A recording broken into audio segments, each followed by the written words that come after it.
Hello everyone, my name is Bogdan and welcome to my Ryze guide. Now, why would you want to play Ryze? Is it because you want to hypercarry games? Or maybe show your friends that you can play stuff other than Annie and Malzahar?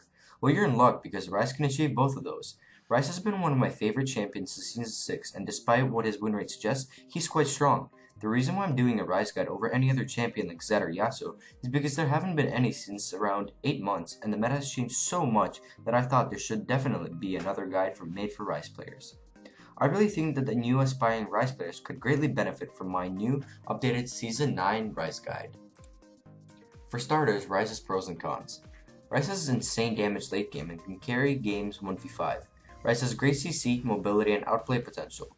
He has many good matchups in the mid lane and counters most assassins. He has amazing AoE and wave clear, sustain during the mid and late game, a built-in shield and an AoE teleport. Now for Ryze's cons. Ryze is quite mana hungry in the early to mid game, so it'll be very hard to lane. Hard to understand and master. A lot of items he can build, which means you have to know a lot about the game and a lot about the items and in which situations to use which items. Ryze is quite short range for a mage. He has a bad early game and sadly no ultimate power spike. Onto Ryze's abilities. Ryze does more damage with his abilities as he gets bonus mana. More mana equals more damage. He also gets more mana based on his ability power. Q. Overload.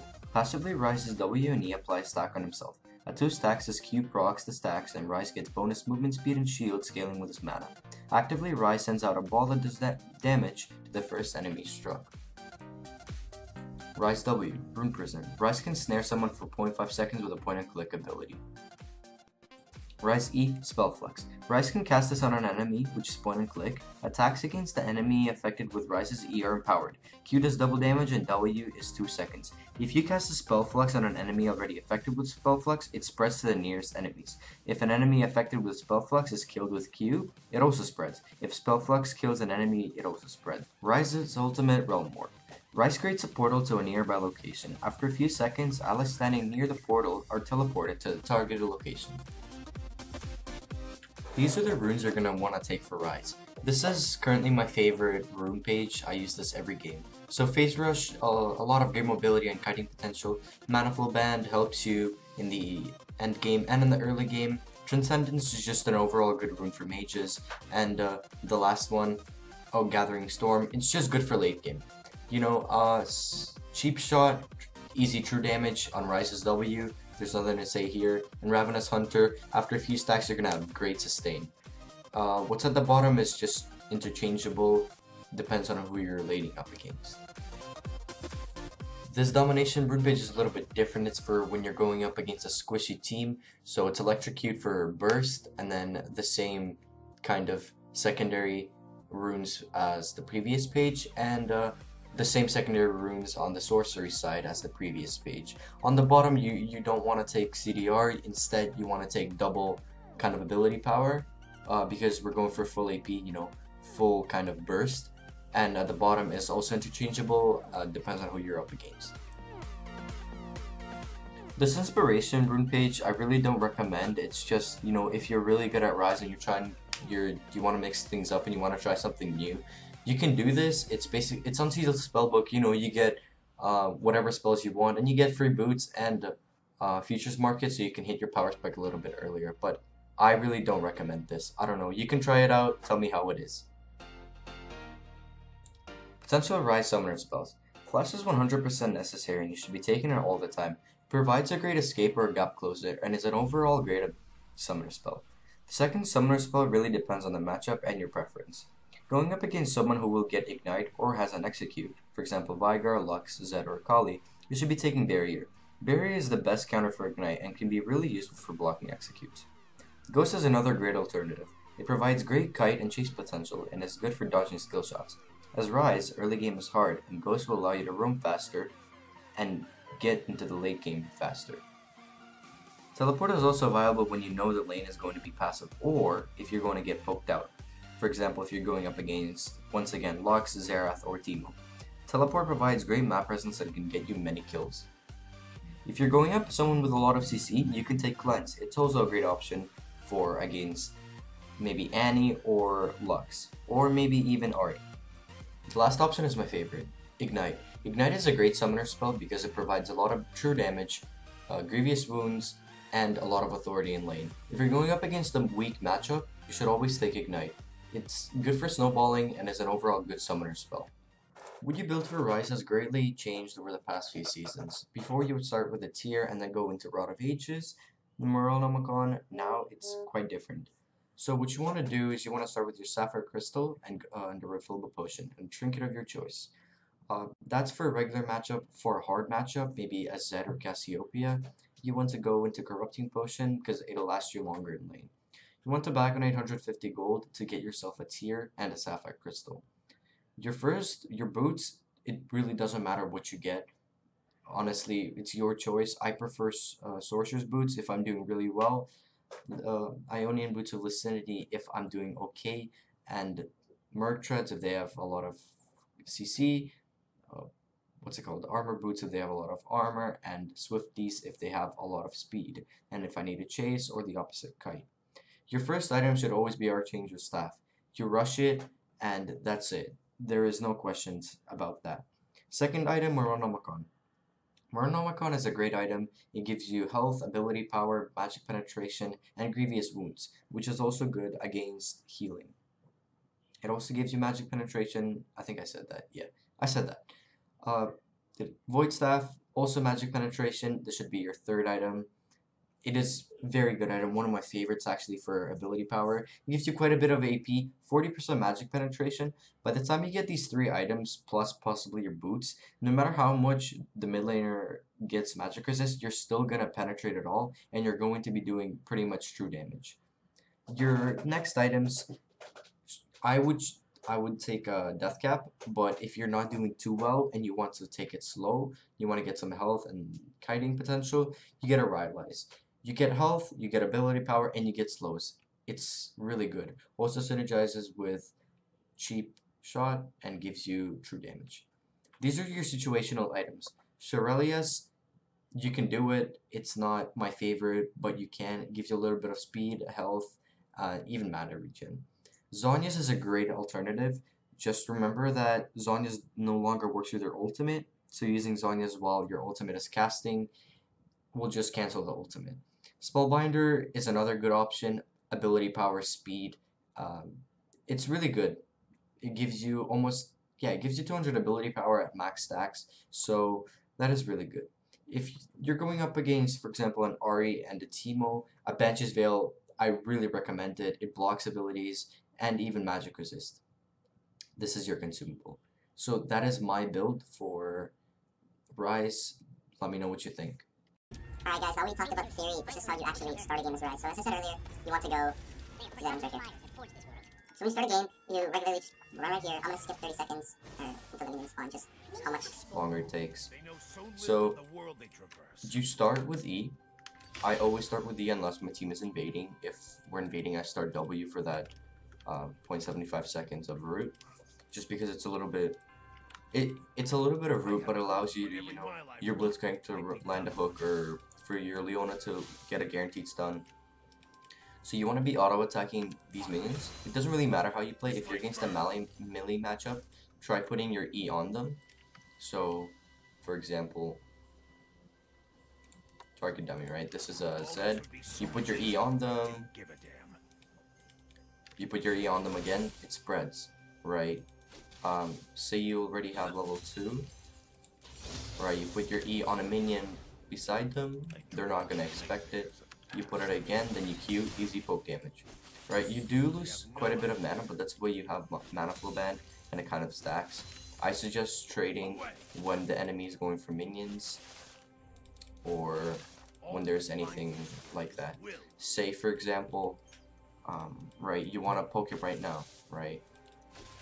You wait for the minion to get low, you spread it. The reason why you want to spread it and not just EQ like this, see, that's why. The minion's gonna block it. So you want as much minions to be affected with your spell flux, so you can get a guaranteed. My favorite waves are cannon minion waves, just because you can, cannon minion can soak up a lot of damage, and say for example, this minion has 400 health. This minion has 300 health. So it can take your 2 E's and a little bit of minion damage, right? But what if your minions finish off the minion before you can get your second E? That's the challenge, right? And the cannon minion is in the middle of the wave, so your opponent is most likely going to be in the middle of the wave, right? He's not going to stand too far behind unless he actually knows how Ryze works. Okay, so that's kind of how you lane the laning phase. You try to get your E to spread, and then you poke with Q. Let me just get mana. Auto first mana. Okay, so yeah, that's how you play out the laning phase. If you're getting ganked, you always want to have wards. But for example, if you're getting ganked, right, it's a I don't know, it's a Kha'Zix. You want to Q, E, W, Q. That gives you a shield, a speed, and your phase rush. So the main reason here, you don't have to Q in the beginning. It's just I like to, but the whole point is that you snare, and then you use your Q to kind of set off your 2 runes. So as you can see here, you E them, that's 1 passive rune. You W them, that's 2. They're snared for 2 seconds, and then you Q, and that sets off your your passive, your Q passive, right? So that's just a good way of escaping ganks. It's also a good way if a Zed jumps on you, your laner, you just snare him and then you run, or you kind of kite it out. It depends on how strong the Zed is. Yeah, so on your first back, as I said, you want to have 850 gold. I don't, but imagine I do. Here, 850 gold. Right, you want to get this and another one here. Right, you go back in lane. I suggest walking. If you have TP, that's great. That'll get you. That's why TP is really good on Ryze. Right, now for the max order. This is how I like to max. You max 3 points at let's level up. You max 3 points into Q, and then you keep maxing your E. The reason why you do that instead of you obviously get your ult. That was an accident. You always get your ultimate. The reason why you put 3 points into Q and not max E all the way is because when you're maxing E, it's a lot of mana. Right here, let me show you. Right, let's say you're going up. You get your level 4. Right, you don't know what to max. Q gives you damage and movement speed. Not bad. E gives you damage, your Q and power damage increases, and, which means your Q damage increases, and your cooldown on your E goes down, but the mana cost goes up. That is why, until you get your tier and another 1 or 2 sapphire crystals, it is important to max your Q, just, you know, for the early game little bit of damage. But once you hit level 7, you max your E. Now let's talk about some combos. Some combos that you might want to do. Here, let me target dummy. I'm just gonna disable minions. Right. Minions have spawned. I don't know why it says target dummy. Enemy target dummy. Right. Some combos, just regular in-lane poking. Make sure to use your Q. Make sure to use your Q before actually using any other abilities because they reset your Q. That is really important. I don't think I mentioned it in the abilities description, but just remember that. See, I use my Q, it's on cooldown. I use my E, my Q comes back up. That is important because it allows you to get, early game, I can get an extra 119 damage, right? Which is a lot at level 7, and that is with no items. Yeah, it takes a little bit more time. If you want to get fast poke, just EQ, but it's unlikely that you're gonna land it because there's no minions around, right? A little bit different, more kind of, it's more guaranteed that you're gonna get it, is your WEQ, right? That's a little bit more poke, and it kind of guarantees that you're gonna get it. Let's move to the blue buff, right? Say for example you're jungling as Ryze, or your millionaire doesn't want to help you with your blue buff. What do? A simple combo for your blue buff is WQ, EQ, right? That kind of guarantees you quite a bit of damage, and you get a snare on the blue buff, right? Another combo is QEQ, WQ, and then you want to EQ at the end, right? So the reason why this combo is different is because when you do QEQ, you expect your initial Q to be regular, your EQ to be empowered, your W to be regular, and then your EQ again to be empowered. But the reason why it's different is because your W animation is a lot faster than EQ, so it ends up being like this. And you get the 2-second snare instead of the 0.75. So it's not bad, right? But it's just, I just wanted to let you know that it's different, right? Ryze, all the combos you have to explore. It's not, you shouldn't be using just indefinite combos. For example, like Lux, where you do, I don't know, EQW or EQR, right? Ryze has a million combos, okay, not a million, but he has a lot of combos that you can use. And it's just, it depends on your preference, honestly. What I like to do is another tip in lane. Once I reach level 10 or 11, it depends on how high I am, how well I'm doing. I like to take Raptors. So what you want to do is you want to Q, W, EQ. So all you want to do is kill the one Raptor with your Q while it has your spell flux on it, or kill the Raptor with your E. But that's just, I don't know. I like to do it like that, especially early game. Late game, you can just do EQ and the Raptor spell flux was spread. Alright, say for example I have my full build, and I'm level 18. You're going to be doing insane damage, and your teammates are going to be really kind of relying on you that you're going to be doing the damage in team fights, and you're going to be using your teleport wisely. So, say I have maximum damage. Alright, this is my build that I get almost every game. It's really good. Now, your damage is insane. It's not full because my Archangel staff isn't stacked, but already 3,000 damage with one combo. Just EQ gives you around 1,000 damage, and 40 true damage, but that's because of your Ryze and because of your cheap shot. You also heal an insane amount. I can't really show you now because Ravenous Hunter, it's not working, because there's only one person on the team, and it would make sense. But you heal for around, what is it? I don't know, like 10% of your damage dealt, and it's insane. Damage is nuts. The healing is nuts. That's why I really think Ryze is a good champion. The only downside is that late game, you don't have a lot of range. So, right, this is a tank, this is a Vayne, and this is the support. Put your E on the tank once, it's going to be easy, and then you get the damage on the Vayne. This is, obviously, it looks a little bit easier in game, because I'm on target dummies and they're not moving. But trust me, it does really work, and you've probably seen it in clips, right? It's like that. You can also, if you get close enough, as I said, Ryze has short range, you probably won't, but if you can get that little bit of damage on the minion to finish it off, you're going to do all that damage to basically everyone in the team fight, right? Let's say I'm right here, this is the tank, I get close, and then I do damage, right? In lane, he knows, obviously it's a bot, and he's level 4, and he knows that I can one-shot him, but if he would come close, you would get the damage off, right? So that is kind of what Ryze is, and in lane and in game. He's a really good champion, easy to take objectives with because he can spam his abilities.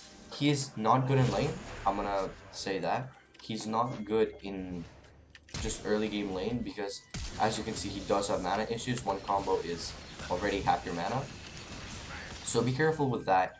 But other than that, just play it out, see what kind of combos you like, see what kind of abilities you like to max first. Let me know if you prefer maxing Q all the way first or maxing E all the way first. I'll definitely try it out, but this is my way of playing Ryze. This is how I do it every game.